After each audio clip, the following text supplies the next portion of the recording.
Oke, di sini kita akan memulai pada lab pertama, yaitu install a virtual machine on a personal computer. Oke, backgroundnya dulu atau skenario terlebih dahulu.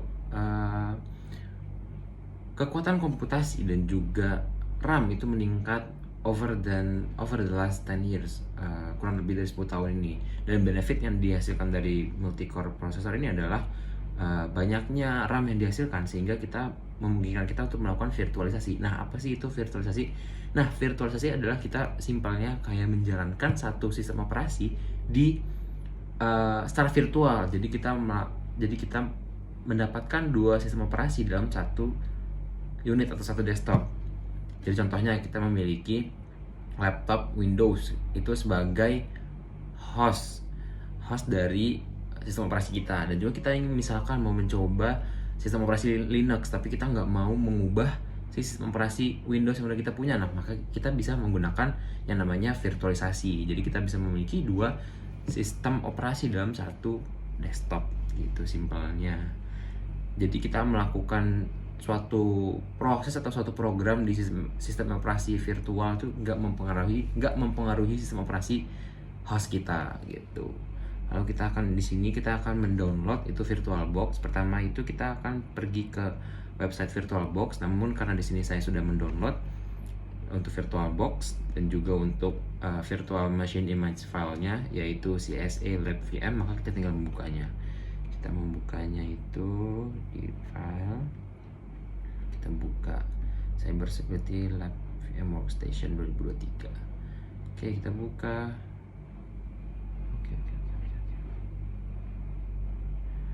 Nah, tampilannya seperti ini. Ini adalah Oracle Virtual Box Manager. Nah, untuk awal-awal jika kita belum memiliki kita belum import file, nah itu pertama langkahnya adalah kita ke file, lalu ke import appliance. Lalu di sini kita pilih filenya yang ada di lokasi kita. Itu di sini saya itu pilih untuk Cybersecurity Lab VM Workstation 2023. Di sini saya udah mengimport, jadi kita tinggal menggunakannya saja. Kita buka Cybersecurity. Ini adalah CSA Lab VM. Kita buka terlebih dahulu. Nah, tampilannya seperti ini kurang lebih. Jadi, loading dulu. Restoring virtual machine. Nah, kurang lebih tampilannya seperti ini. Jadi ini seperti tampilan OS pada layaknya kan. Di sini ada Cisco Home. Cisco Home ini kalau di desktop kita mungkin namanya manager file. Di sini terdapat. Oke, kita buka dulu. Open. Nah, di sini terdapat kayak file-file atau folder-folder yang ada di OS ini. Jadi ini sistemnya kayak manager file. Oke, lalu di sini ada DPI scanning. DPI scanning itu untuk meningkatkan resolusi layar. Terus di sini ada Firefox web browser. Ini ya seperti search engine di OS kita gitu. Lalu ada JScript tool. JScript tool ini adalah lab cryptography. Lalu ada terminal. Nah, terminal di sini itu kita bisa lihat IP address. Ini kita kalau membesarkannya kita bisa di view, terus view, zoom in. Nah, seperti ini. Di sini kalau di labnya itu kita udah menyelesaikan berapa step nih ya.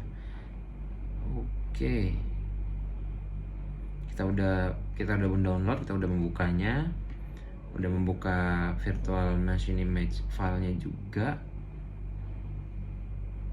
Oke.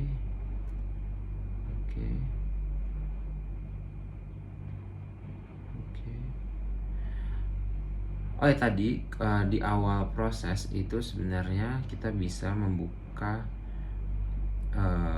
ada 3 input itu untuk analis dan juga yang lain-lainnya. Itu kita pilih analis dengan username Cisco dan passwordnya password. Oke, lalu terminalnya fungsinya untuk command line access.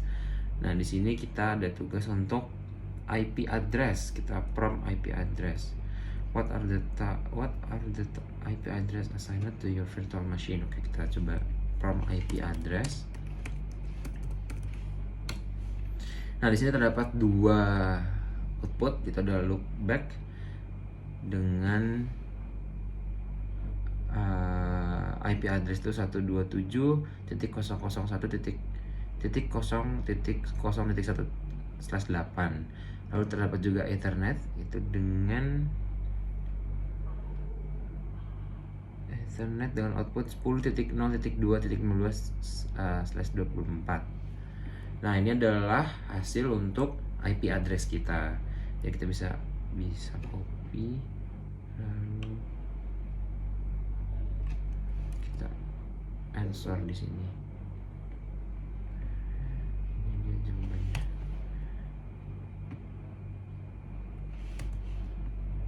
Atau bisa di copy paste. Jadi kita coba, terdapat dua. Itu yang pertama adalah tadi loopback dengan IP address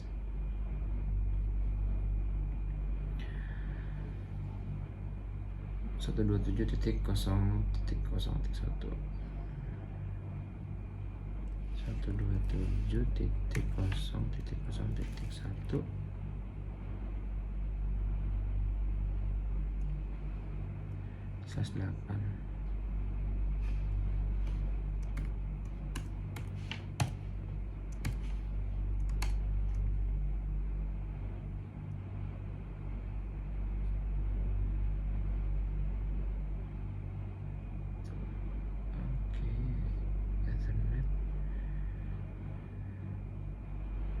Nah, yang kedua itu adalah Ethernet.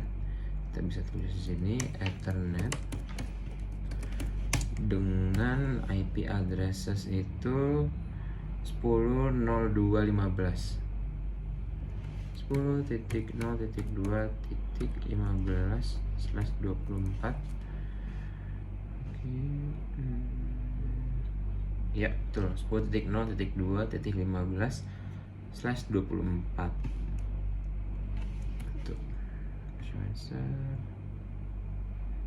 Oke, benar. The loopback interface is 127.0.1 benar. Oke, yang kedua adalah locate and launch the web browser application. Can you navigate to your favorite search engine? Oke, berarti kita coba di Firefox. Pastikan udah masuk WiFi ya. Oke, kita coba Firefox web browser. Kita open. Tuh, kita coba di Cisco. Oke, terbuka ya. Di sini berarti sudah benar search engine-nya Google. Oke. Kita tinggal di sini. Can you navigate itu pertama di mana ini? Firefox. Mozilla Firefox.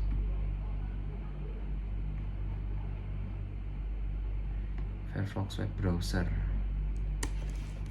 Firefox web browser.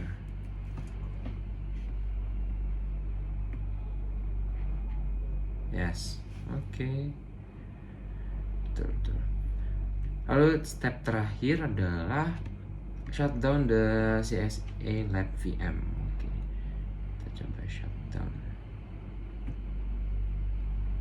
Itu di file, lalu kita ke close. Nah, di sini terdapat 3 pilihan, itu save the machine state, send the shutdown signal, on power off the machine.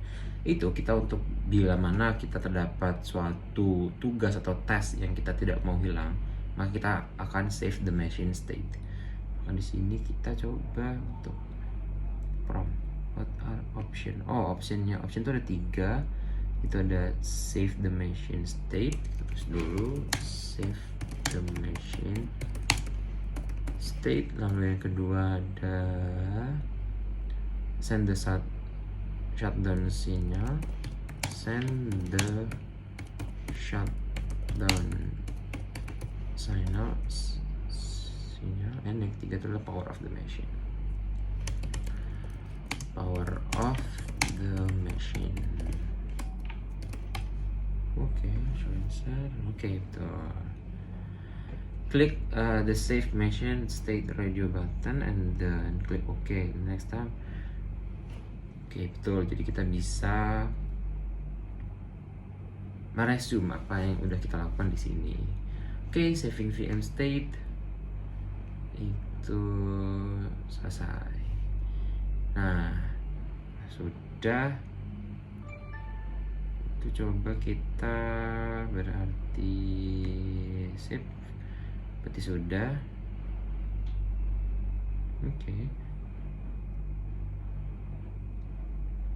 Okay, what are the advantage and disadvantage of using a virtual machine? Tentu keuntungannya adalah kita dapat keuntungannya adalah yang pertama, kita dapat melakukan suatu program di sistem operasi tanpa mengganggu host atau sistem operasi awal kita. Itu keuntungannya. Yang pertama, tulis dulu di sini keuntungan.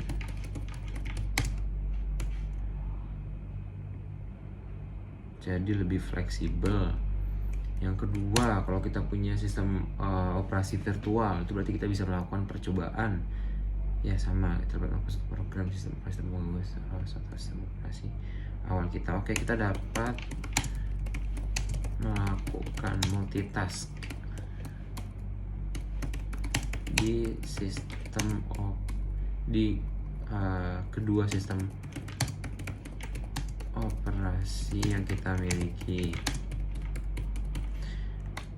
Dan yang ketiga itu khusus jika kita memilih sistem operasi yang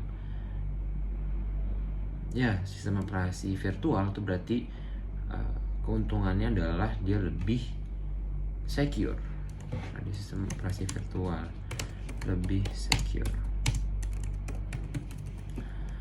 Lalu ada kelemahan di balik beberapa keuntungan, dia juga memiliki kelemahan. Kelemahan yang pertama itu adalah dia memakan RAM yang tinggi, memakan RAM yang besar.